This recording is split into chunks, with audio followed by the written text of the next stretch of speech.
வணக்கம். Welcome to கதை திரட்டு audio books.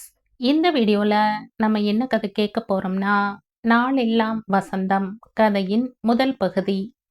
நம்ம சேனலை இதுவரைக்கும் சப்ஸ்கிரைப் பண்ணாதவங்க சப்ஸ்கிரைப் பண்ணுங்க. பக்கத்தில் இருக்கிற பெல் ஐகானை கிளிக் பண்ணி ஆல்ங்கிற ஆப்ஷனை ப்ரெஸ் பண்ணுங்க. ஸோ தட் நான் போடுற கதைகளை உடனுக்குடனே நீங்க கேட்கலாம். வாங்க கதைக்குள்ள போகலாம்.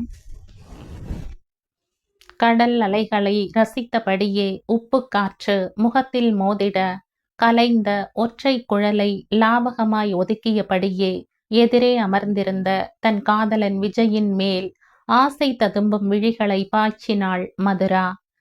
என்ன விஜய் இது, வந்து 2 மணி நேரமாச்சு.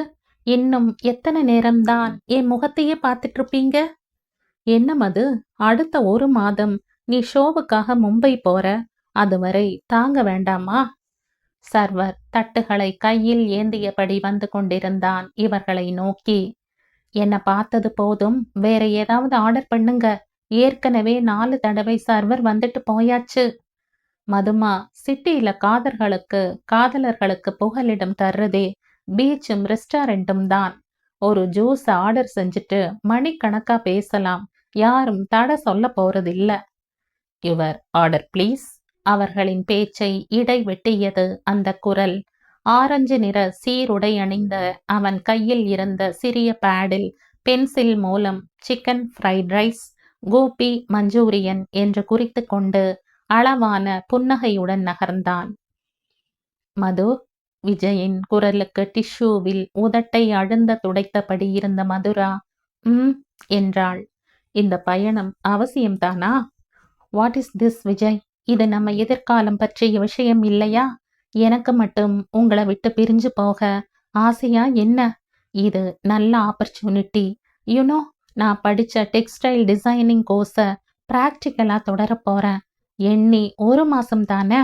மாடலிங் ஷோ முடிஞ்சதும் மறுநொடியே உன் கண் முன்னால இருப்பேன். சரியா? கொஞ்சம் சிரிப்பா ப்ளீஸ். நீ சுலபமா சொல்லிட்ட. இத்தனை நாள் படிப்புன்னு அலைஞ்ச, இப்போ ட்ரைனிங். நீ என்ன காதலிச்சிருக்கவே வேண்டாம் மதுரா. அவன் சொல்லவும் மலர்ந்த அவளின் முகம் வெயில் பட்ட மலராய் வாடியது.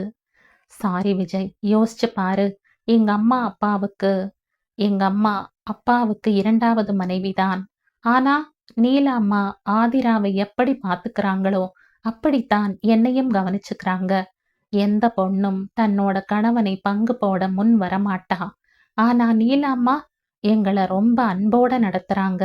இந்த உறவுகள் கிடைக்க நான் எத்தனை புண்ணியம் செய்திருக்கணும். அவங்க ஆசைப்படி நான் முன்னேற வேண்டாமா? அதுக்கு இது முதல் படி. ஏய், ஏன் தலையில கை வச்சு உட்கார்ந்துட்ட விஜய்? பின்ன என்ன மது, நானே உங்கூட பேச இன்னும் கொஞ்ச நேரம் கிடைக்காதான்னு பாக்குறேன். நீ என்னடான்னா? சரி கோவிச்சுக்காத, நேரம் ஆயிடுச்சு. நான் கிளம்பவா? நாளை விடியல் நேரத்துல ட்ரெயின். ஏன், கோடீஸ்வரரின் மகள் விமானத்தில் செல்லலாமே. கிண்டலா? அவன் விழாவில் இடித்தாள். அப்பா ஏற்பாடு பண்றேன்னு தான் சொன்னார். நான் தான் வேண்டான்னுட்டேன். ஏன் தெரியுமா? திருமதி விஜய் ஆக போகிறேன். எல்லாத்தையும் பழகிக்க வேண்டாமா? சாரி கண்ணம்மா, என்ன மன்னிச்சிடுமா? கெஞ்சலுடன் கூறிவிட்டு நைட் ஃபோன் பண்ணுமா என்றான் கிண்டலான தொனியில்.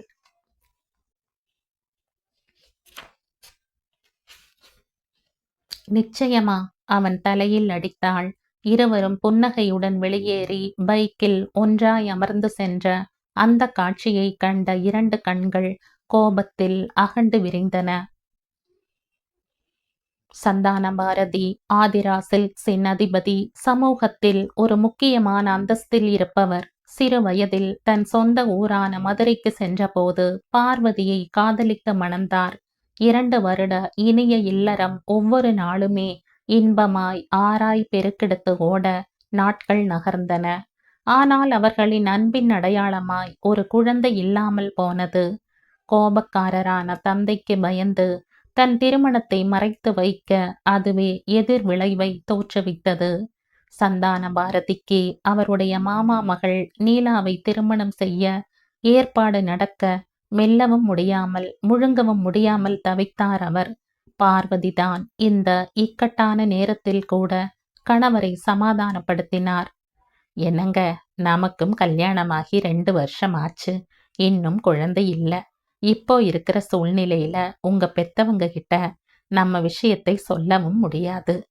பேசாம இந்த கல்யாணத்துக்கு ஒப்புக்கோங்க. பார்வதியின் பேச்சு அவருக்கு வியப்பளித்தது. என்ன பேசுற பார்வதி? உன் மனசுல ஆசைய விதைச்சு இத்தனை காலமும் குடும்பம் நடத்திட்டு இப்ப போய் இன்னொருத்திய நான் எப்படி மனசால நினைச்சு பார்க்க முடியும்? இது உனக்கே செய்யற துரோகமாகாதா? எல்லாமே நம்ம நினப்புல தாங்க இருக்கு. எத்தனை பெரிய குடும்பத்து பிள்ளை நீங்க. இந்த ஏழையை விரும்பி திருமணமும் செய்து இப்போ எனக்காக உங்க சுகங்களை கூட இழக்க தயாரா இருக்கீங்க. அந்த ஒரு நல்ல மனசுல நான் குடியேறுக்கேன்னு நினைச்சா அதை விட வேற என்ன பெருமை இருக்க முடியும்? எல்லா உறவுகளையும் எதிர்பார்த்து பெறலாம். ஒரு ஆண்மகன் தனக்கு வரப்போகும் மனைவியை, தோழமையை, ஒரு பெண் தன் உறவுகளை, துணையை, உடன்பிறப்புகளை எல்லாம் இப்படித்தான் இருக்கணும்னு நினைக்கலாம். ஆனா எந்த குழந்தையும் தன்னோட பெற்றவர்கள் இவர்களாத்தான் இருக்கணும்னு எதிர்பார்ப்பது இல்லை.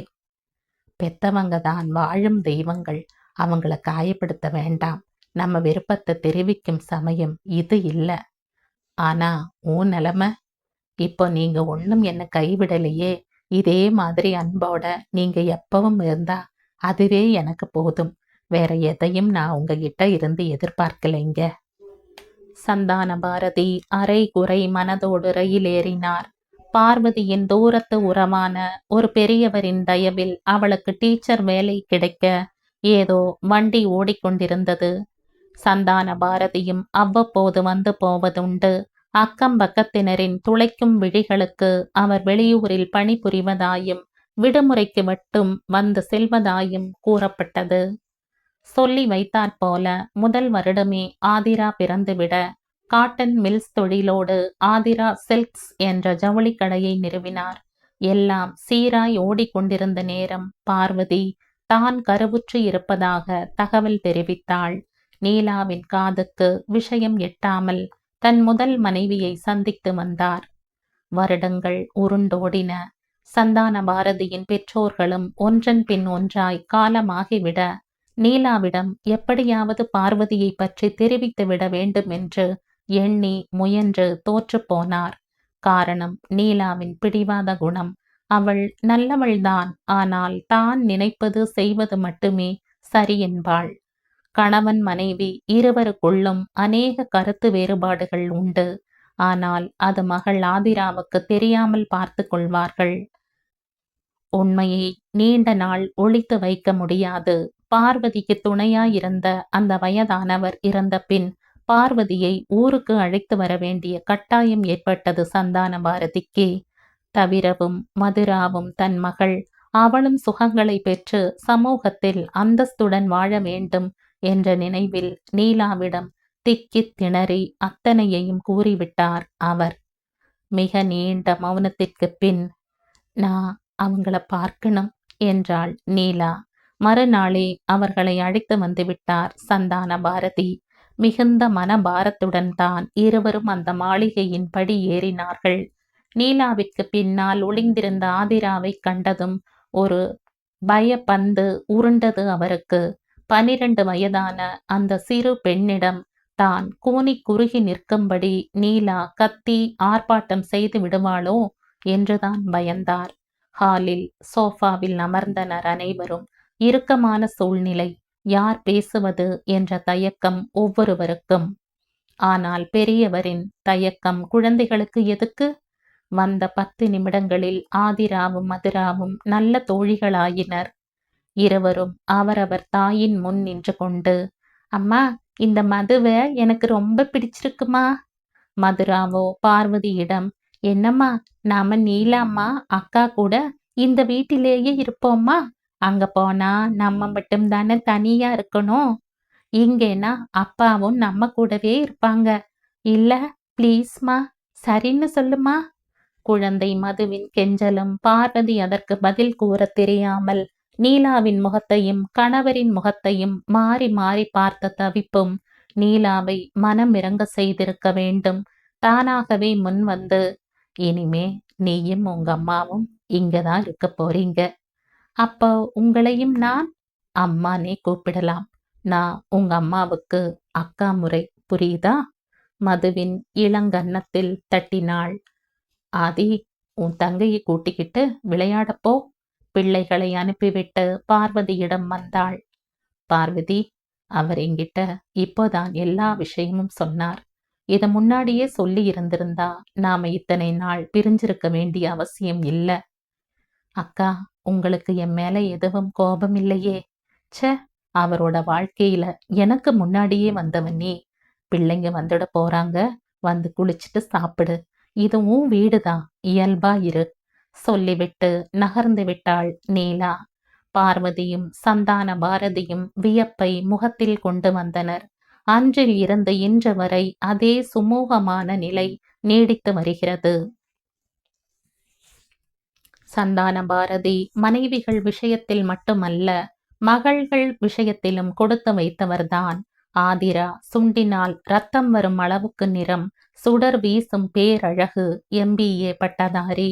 படிப்பு முடிந்தவுடன் தானே முன்வந்து ஆதிரா சில்க்ஸின் நிர்வாக பொறுப்பை ஏற்றாள். மதுராவும் அழகுதான். ஆதிரா ஆளை அடித்து போடும் அழகு என்றால் மதுவின் அழகோ குத்து விளக்கை ஒத்தது. தன் இறுதி ஆண்டு படிப்பான டெக்ஸ்டைல் டிசைனிங் கோர்ஸை முடித்துவிட்டு அடுத்து செய்ய வேண்டிய விஷயத்தை யூகிக்கும் போதுதான் இந்த ட்ரெயினிங்கிற்கான வாய்ப்பு வந்தது. வருடந்தோறும் நடைபெறும் மாடலிங் ஷோ இந்த வருடம் கணேஷ் சில்க்ஸ் ஸ்பான்சர் செய்திட மும்பையில் நடக்கிறது. சந்தான பாரதியும் கணேஷ் சில்க்ஸின் உரிமையாளரும் நெருங்கிய நண்பர்கள். ஒரு விழாவில் நண்பரை சந்திக்க நேர்ந்தபோது தன் மகன் வாசுதேவன் மும்பையில் மாடலிங் ஷோ ஒன்றை நடத்தப் போவதாகவும், மதுராவும் அதே துறையை சேர்ந்த படிப்பை படித்திருப்பதால் அங்கு ட்ரைனிங் போக சொன்னார். இது அவளின் திறமையை வளர்க்கும் என்று கூறவே அந்த யோசனை சரி என்றே சந்தான பாரதிக்கும் தோன்றியது. இப்படியாக உருவான நிகழ்விற்குத்தான் தன் அருமை காதலை விட்டு பிரிந்து செல்கிறாள் மதுரா. என்ன மதுமா, எதுவுமே சாப்பிடலையாம்? கட்டிலில் அமர்ந்து தன் துணிமணிகளை அடுக்கிக் கொண்டிருந்த மகளிடம் கேட்டார் சந்தான பாரதி. பசி இல்லப்பா, முதன்முறையா உங்க எல்லாரையும் பிரிஞ்சு 1 மாசம். ரொம்ப நர்வஸா இருக்கு. நல்லா இருக்கு. நாளைக்கு உன்னை தேடி பெரிய பொறுப்புகள் எல்லாம் வரும் மதுமா. அதுக்கு நீ உன்னை தயார் செய்து கொள்ள வேண்டாமா? தவிரவும் மும்பையில நீ தனியா இருக்க வேண்டியதில்ல. என் நண்பனின் மகன் வாசுதேவன் வீட்டிலேயே இருக்கலாம். யாரு? கணேஷ் சில்க்ஸ் உரிமையாளரின் மகன் வாசுவா? கேட்டபடியே உள்ளே நுழைந்தனர் பார்வதியும் நீலாவும்.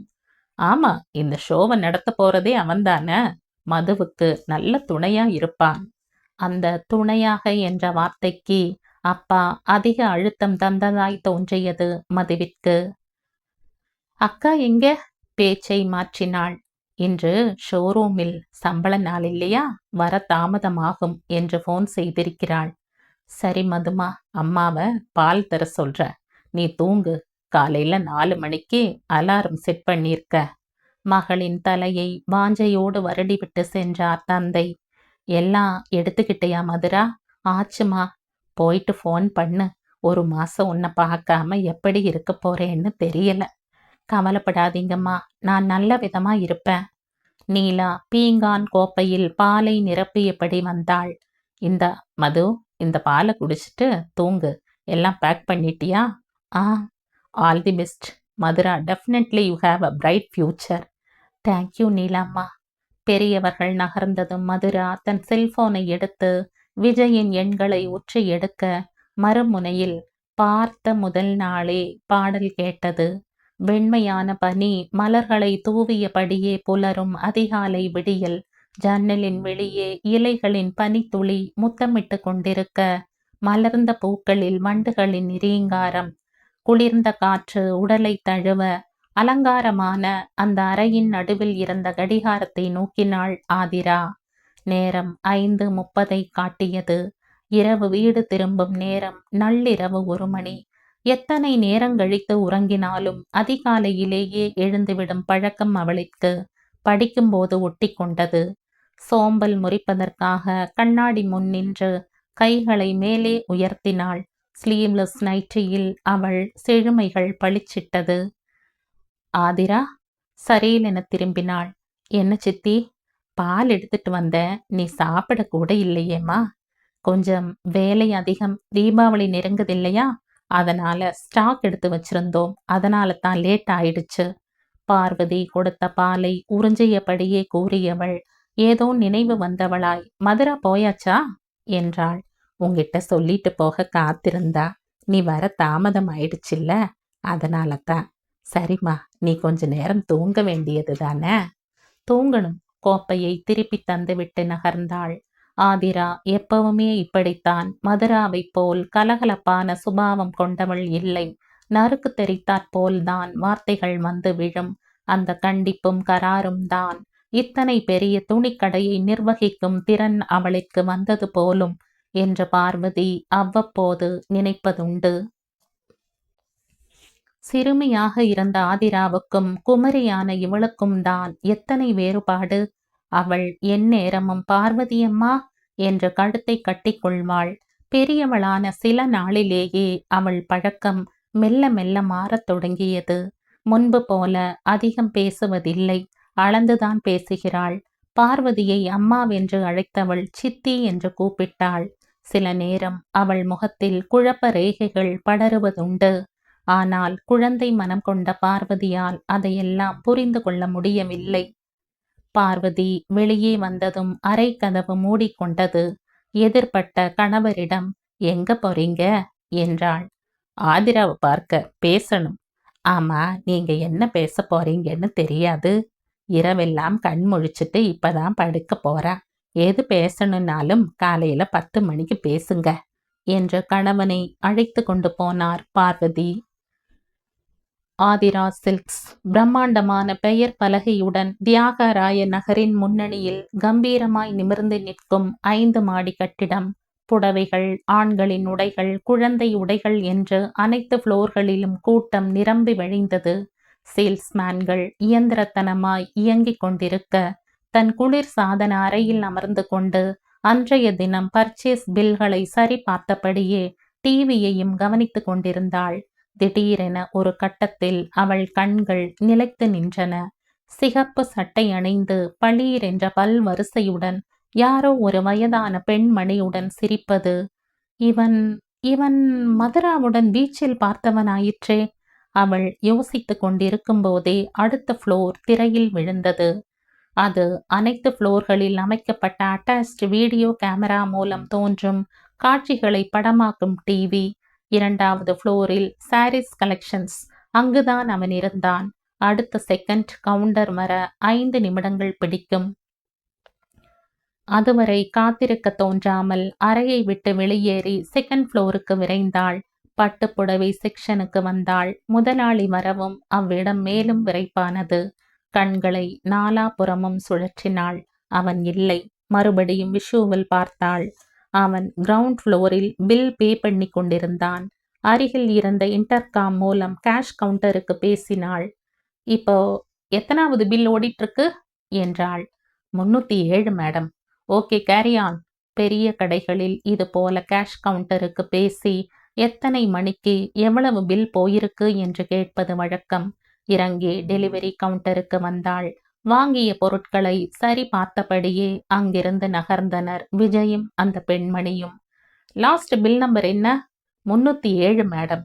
அமௌண்ட் ரூபாய் 7500 மேடம்.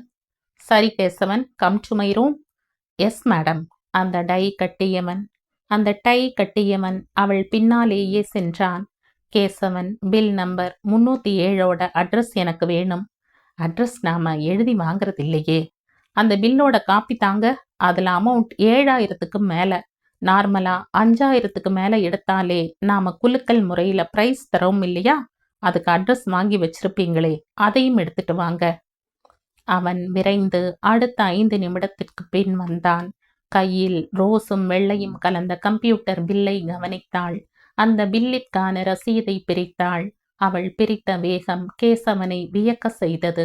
மிஸ்டர் விஜயகுமார், தகப்பனார் பெயர் சந்திரசேகர், எண் 31/2, பாந்தியன் சாலை, சென்னை 600008 என்றிருந்தது.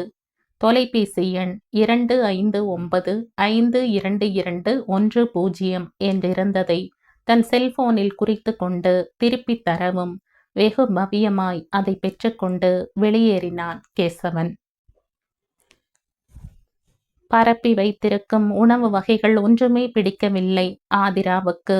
ஏதோ சாப்பிட்டதாய் பெயர் செய்துவிட்டு எழுந்து விட்டாள். பாவம், வேலை வேலை என்று ஓடி பிள்ளை ஒழுங்கா சாப்பிடுறது கூட இல்லை.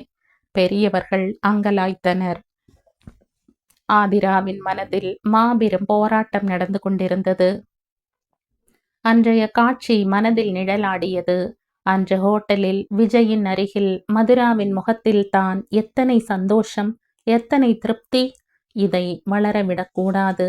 யோசித்தபடியே நடந்தவளின் கால்கள் அறை வாயிலில் நின்றன. உள்ளே நுழைந்தால் இருட்டு. குழுமியிருந்த இடத்தில் விளக்கொளியை வழிய விட்டால் தன் அறைக்கு சளைக்காமல் மதுராவின் அறையும் அலங்கரிக்கப்பட்டிருந்தது. ஆதிராவின் மனம் குமைந்தது. என்னைப் போலவே சுகம் அனைத்தும் கிடைப்பதற்கு இவளுக்கு என்ன தகுதி இருக்கிறது? ஆத்திரம் அவள் கண்களை மறைக்க மேஜையின் மேல் இருந்த மதுராவின் புகைப்படத்தை எடுத்து தூர வீசினாள். ஆரம்பத்தில், அதாவது தன் 12வது வயதில் முதலில் மதுராவை கண்டபோது தனக்கு நல்ல துணை என்றுதான் ஆதிரா எண்ணினாள்.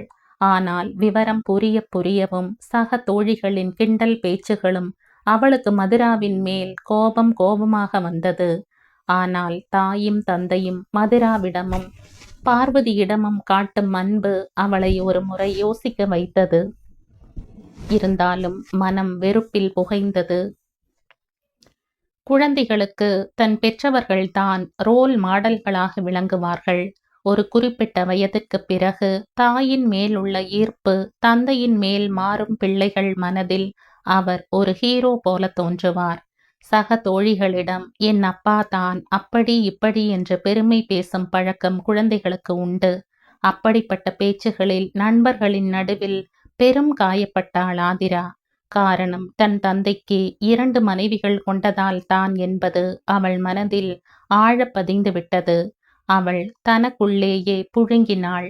யாரிடமும் பேசாமல் தான் உண்டு, தன் வேலை உண்டு என்று நத்தையாய் கூட்டுக்குள் சுருக்கினாள்.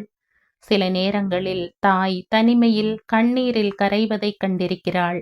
மகள் தவித்து காரணம் கேட்டால் மழுப்பி விடுவாள். ஒரு முறை தன்னையும் மீறி மனம் நொந்த சொற்களை வெளியேற்றினாள். அன்றைய தினம் வேலைக்காரி கனகம் அழுது வடிந்த முகத்தோடு வந்து நின்றாள். என்னவென்று விசாரிக்க, தாயி, என் புருஷன் என்னை விட்டுட்டு ஒரு சின்ன பொண்ணை இழுத்துக்கிட்டு ஓடிட்டா. வாய் விட்டு அழுத அவளை நீலாதான் சமாதானப்படுத்தினாள். அழாத கனகம், உனக்கு நடந்த துரோகம் மன்னிக்க முடியாததுதான். பெண்கள் கணவனை கைக்குள்ள வச்சிருக்க தெரிஞ்சிருக்கணும். இல்லைன்னா எல்லா ஏமாளி பெண்களையும் போல சங்கடப்பட வேண்டியதுதான். கனகம் அழுகையுடன் நகரவும், என்னம்மா நீ, அவளுக்கு ஆதரவா ஏதாவது பேசுவேன்னு பார்த்தா கூட கொஞ்சம் அழ வச்சிட்டியே. இல்லடா ஆதி, ஒரு பெண்ணுக்கு ஏற்படுற பெரிய கேவலம் என்ன தெரியுமா? அவள் தன் கணவனால மறுக்கப்படுவதுதான். அதை உணர்வு பூர்வமாக அனுபவிச்சவனான். அந்த வேதனை எனக்குத்தான் புரியும். சொல்லிவிட்டு நீலா செல்லவும் திக் பிரமையில் நின்றுவிட்டாள் ஆதிரா என்னும் 18 வயது பெண். அன்று நெஞ்சில் விழுந்த அடி, என் தாயின் மனவேதனைக்கு காரணம் இந்த பார்வதியும் மதுராவும் தானே. இவர்களின் நிம்மதியை எப்படி குலைப்பது என்ற நினைப்பில் அப்போதே விழுந்து விட்டாள் ஆதிரா. அன்று நீரு பூத்த நெருப்பாய் புகைந்த விஷயம் இன்று காட்டு தீ என கொழுந்து விட்டு எரிகிறது. ஆதிரா 1000 முறை யோசித்தாள். என்னுடைய இந்த செய்கையால் நிச்சயம் மதுராவின் மனதில் இரத்தம் வழியும். ஆம், இதுதான் சரி. என் தாய் அடைந்த வேதனையை அவள் அடைய வேண்டும். மகளின் வாழ்வு பறி போனதை எண்ணி பார்வதி தினம் தினம் கண்ணீர் விட்டு அழ வேண்டும். அதற்கு இதுதான் சிறந்த வழி. ஆதிரா முடிவு செய்து விட்டாள். இனி அந்த மதுராவின் வாழ்வில் இன்பமே இல்லை. விஜயின் முகம் மனதில் ஒரு முறை வந்து போனது. மதுரா மும்பைக்கு வந்து இன்றோடு 3 நாட்கள் ஆகிறது. அம்மா அப்பாவிடம் பேசியாயிற்று. விஜய்க்கு முயன்றாள். ஆனால் அவன் தாயின் குரலே கேட்டது. கட் பண்ணிவிட்டாள். நேரம் காலை 9 நெருங்கிக் கொண்டிருந்தது. அது நெரிசலில் இருந்தது போல் இன்றி சற்று தள்ளி இருந்த மினி பங்களா. வாசுவின் பங்களாவான அதில்தான் இந்த 3 நாட்களாக வாசம்.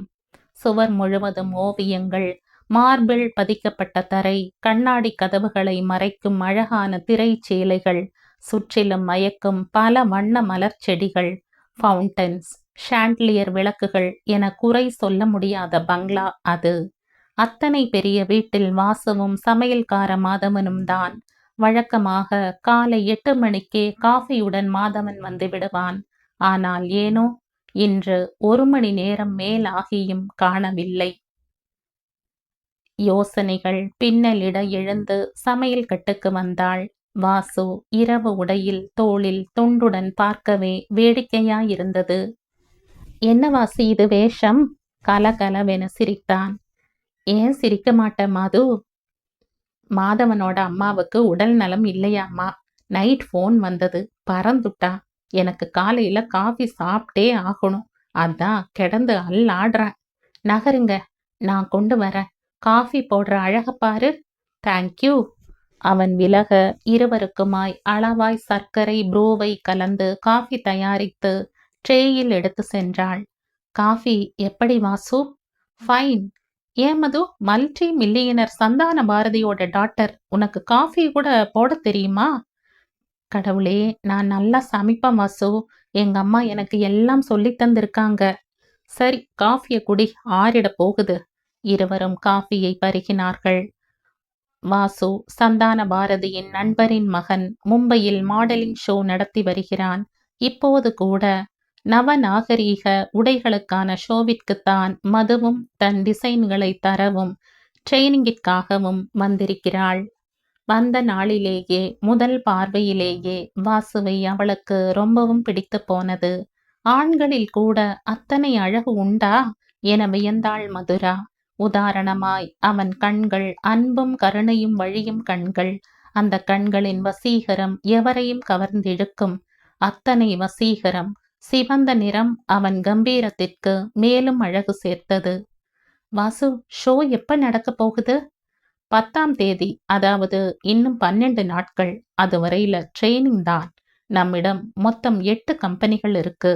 ஒவ்வொரு கம்பெனி சார்பாகவும் 6 அல்லது 7 மாடல்கள் வருவார்கள். அவர்களுக்கு நடப்பது, உடை அணிவது இதெல்லாம் கற்றுத்தரணும்.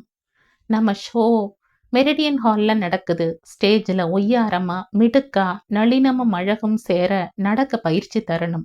8 கம்பெனிகளும் ஃபேன்சி துணிகளை ஷோவிற்கு முதல் நாள் கொண்டு வருவார்கள். ஏன் மாடல் ஷோ நடத்துவதால என்ன லாபம்? என்ன அப்படி கேட்டுட்ட மது? சவுத் இந்தியன் மாடல் ஷோவில் துணி உற்பத்தி கம்பெனிகள் பங்கேற்று தங்களுடைய டிசைன்களை மாடல்களின் மூலம் அறிமுகப்படுத்துவார்கள். இந்த மாடல் ஷோ டிவியில ஒளிபரப்பப்படும். அதன் பிறகு விளம்பர கம்பெனிகள் மூலம் அவர்களுக்கும் லாபம், உற்பத்தியாளர்களுக்கும் லாபம். இப்ப புரியுதா? யா, நல்லா புரியுது. சரி, வந்து 3 நாள் வீட்லயே இருந்தாச்சு. எப்ப வேலை ஆரம்பிக்கிறது? இன்னும் 2 நாள் நல்லா ரெஸ்ட் எடு. மும்பையில முக்கியமான இடங்களை பார்ப்போம். அதை விட இன்னும் ஒரு அப்ளிகேஷன். என்னது? காஃபி பிரமாதம். அதே போல இன்னைக்கு மதியம் மட்டும் சமைச்சிடு. மாதவனுடைய சமையல்ல உப்பு உரப்புன்னு எதுவுமே இருக்காது. அம்மாவோட சாப்பாடு சாப்பிட்டே எத்தனை நாளாச்சு தெரியுமா? இப்படித்தான் வாசு வேலை பணம்னு சொல்லிட்டு சொந்த பந்தங்களை விட்டுட்டு வெளியூர் வந்துடுறாங்க. ஆனா அவங்க இதனால எத்தனை இன்பங்களை இழக்கிறாங்க தெரியுமா? சரியா சொன்ன. நான் கூட ஊருக்கு வந்துடலாம்னு இருக்கேன். சரி, மார்க்கெட் போவோமா? லிஸ்ட் போட்டு தரையா? அவள் எழுதி தந்ததை பெற்றுக்கொண்டு கிளம்பினான் வாசு. புன்னகையுடன் கிச்சனில் நுழைந்தாள் மதுரா. வீடு மணத்தது. வாசு தேவையில்லாமல் அடிக்கொரு தரம் கிச்சனுக்குள் எட்டி பார்த்து கொண்டான். நேரம் 1 மணி அடிக்கவும் மதுரா தயாரித்த உணவு வகைகளை அடுக்கவும் சரியாயிருந்தது. வாசு, இன்னைக்கு சைவ சாப்பாடுதான். நாளைக்கு மட்டன் சிக்கன் ஏதாவது செய்வோம். சீக்கிரம் மது, வாசனைய ஆள கொல்லுது. அவன் தட்டை கையில் எடுத்துக்கொண்டு தயாரானான். சாம்பார், கிழங்கு, அவியல், சிப்ஸ், சுட்ட அப்பளம், இதை தவிர வெஜிடபிள் ரைஸும் செய்திருந்தாள். கொசுராய், கட்லெட் வேறு. மிகவும் ஸ்லாகித்து பாராட்டினான். அவனின் ஆர்வமும் இவளின் உள்ளும் உற்சாகத்தை தோற்றுவித்தது. உணவு உண்டபின் தோட்டத்தில் சிறிது நேரம் நடந்தார்கள். பின்னர் காரை எடுத்துக்கொண்டு சில முக்கியமான இடங்கள் தராவீர் மந்திர், கேட் ஆஃப் இந்தியா பஜார் என்று சுற்றினார்கள். கை கொள்ளாமல் பொருட்களை வாங்கினார்கள். இறுதியில் தொல்பொருள் ஆய்வகம் ஒன்றில் நுழைந்தனர். மிக அழகான கண்ணாடி மணிகள் பதித்த காக்ரா செட், ராஜஸ்தானி பெண்களின் உடை. விலை மட்டும் 3000 தொட்டது. மதுராவால் அவ்வுடையின் மேல் இருந்து கண்ணை அகற்ற முடியவில்லை. என்ன மதுரா, உனக்கு இந்த ட்ரெஸ் பிடிச்சிருக்கா? ஆமா வாசு, ரொம்ப நல்லா இருக்கு. இது என்ன உடை? ராஜஸ்தானின் பெண்களின் திருமண உடை இது. அவர்கள் உடன்கட்டை ஏறும்போது கூட இதைத்தான் அணிவார்கள். அந்த கடை சிப்பந்தி கூறினான். மதுரா, நீ இந்த ட்ரெஸ்ஸை ரொம்ப லைக் பண்ற. உனக்கு என்னோட கிஃப்டா இதை வச்சுக்கோ. தேங்க்யூ வாசு. வீட்டில் அனைவருக்கும் ஒவ்வொரு பொருளை வாங்கி காரில் அடுக்கிவிட்டு வெளியிலேயே டின்னரை முடித்துவிட்டு வீட்டுக்கு வந்தார்கள்.